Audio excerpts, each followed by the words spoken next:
the Journey. Today we get to talk with Kim Fleming, and we welcome her to our show.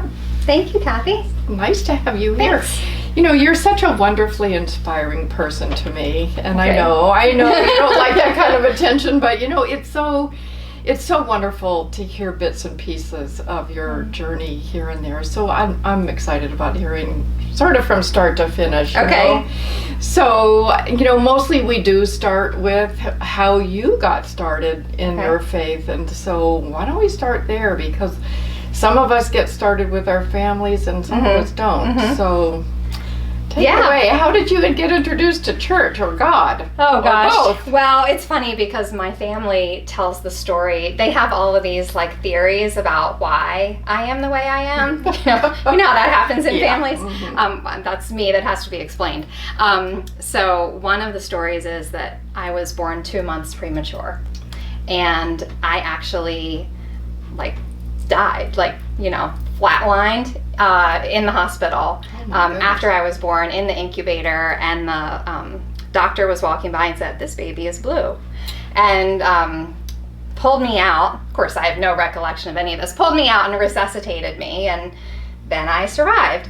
But my family says that I must have met God then, because they're like, "You're the only one in the family who just has been like so secure in their faith." You know what I mean? And they're like, something you must have gotten some kind of insight. So I don't know. He pulled you out to get saved. So pretty cool. Yeah. I know. Oh my goodness, what a beginning. So I know. So as a child, I was like, I mean, I don't want to say strangely religious, but I did things like baptize my stuffed animals. I love that. My mom had to throw away stuffed animals because they had grown mold on the tops of their heads. So she tells me that.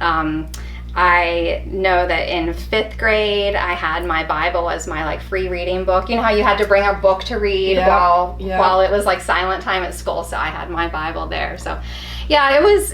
They were totally convinced I was going to grow up and become a minister because I was raised in the Methodist Church. Okay. And women could be ministers. So my family was just completely convinced that that's what was going to happen. Be Reverend Kim. It was. So anyway, then I met my husband in high school. When I was in high school, of course we weren't married then. We just started dating in high school, and he's the 8th child from a big Catholic family. Whoa. And so the plot thickens. Yeah, plot thickens. So on Sundays, I went to my own church, and then in the afternoon we went to his CYO, which is the Catholic, the youth group. Right. Yeah. That's what they called it, CYO. So we went to his youth group in the afternoon, and then we went to my youth group at night. So that was kind of how we were allowed to be with each other, because we were a youth group. So of course, that's... They can't do anything bad. They can't stop us from going to youth group.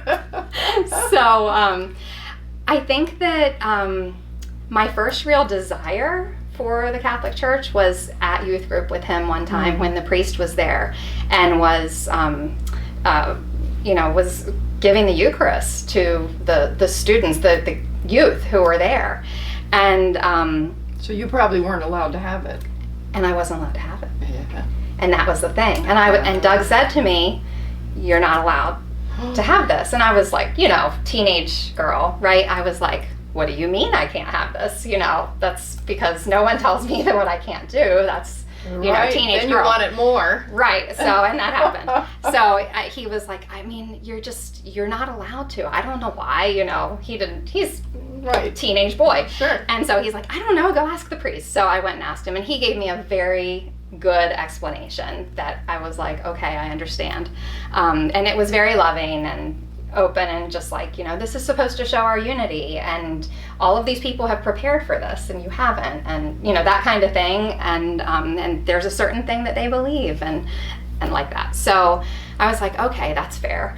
Well, then you start to develop a hunger for it, right? And then going to Mass with him over the years in high school, and then I went to University of Maryland, and he was there. So in college, so we would go to Mass together then as well, and not being able to receive. And then also I loved kneeling to pray. Loved it. Well, we didn't kneel in the Methodist church. Exactly. It was not a thing. Like, it was not a thing. I did see on the movies people kneeling to pray, like beside their bed, you know, Right, kneeling right. to pray.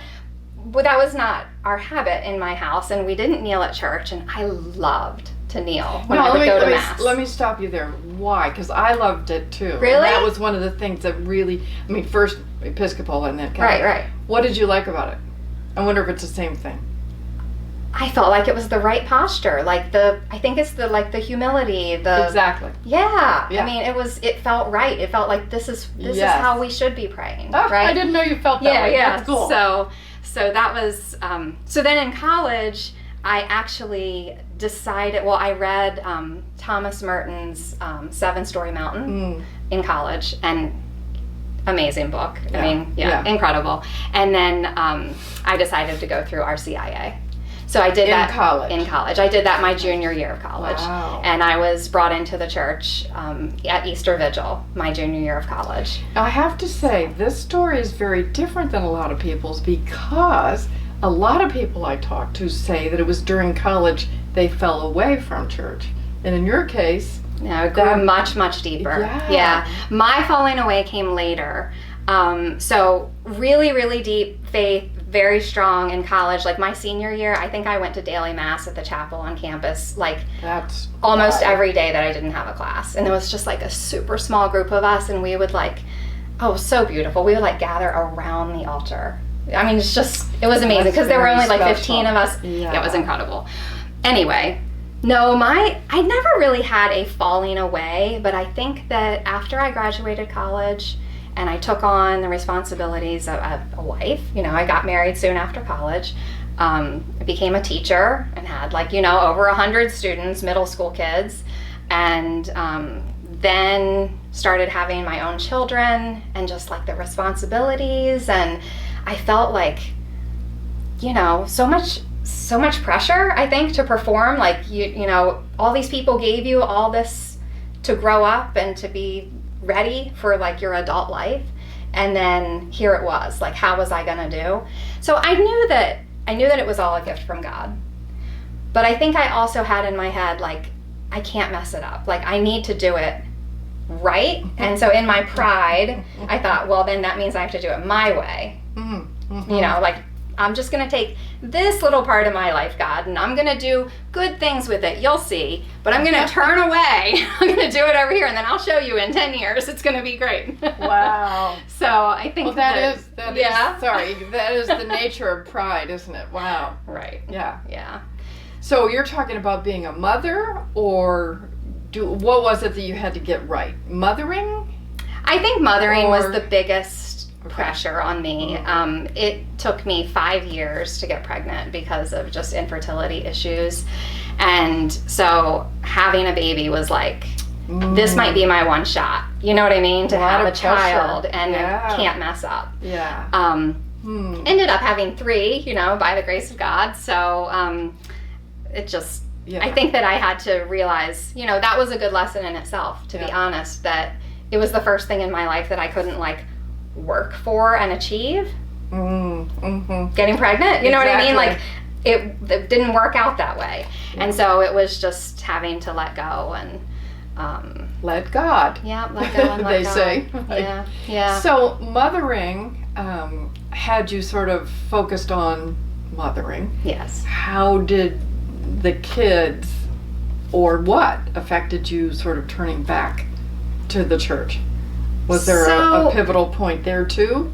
Yeah, there definitely was a pivotal point, but it's probably not what you're going to expect me to say. But I always stayed involved in the church, and I think by anybody's external estimation, they would say, "Oh yeah, Kim's really involved in the church. Everything's great." Right? You know what I mean? It looks like appearances right. can be deceiving though, right? Yeah, so when we were first married, I helped with youth group. Once the kids were born, I did children's liturgy of the word. Then I was on the evangelization commission, then started doing Christ Life. Involved, showing up, bringing the kids to Mass, that kind of thing. It actually wasn't until COVID that I realized what I didn't have. Because when everything shut down and I couldn't come to Mass and there were no more meetings, and there were no more programs, it just hit me like, what do I have? Like, where was the real relationship? You know, you're reminding me of something my dad said. We can be a human doing. Yeah. And so you were doing. That was the problem. Wow. Yeah, that was so the you problem. were missing sort of that internal piece, right? That you don't need to have a church that's open Right, exactly. to do. Exactly. And so COVID made me realize that something was missing.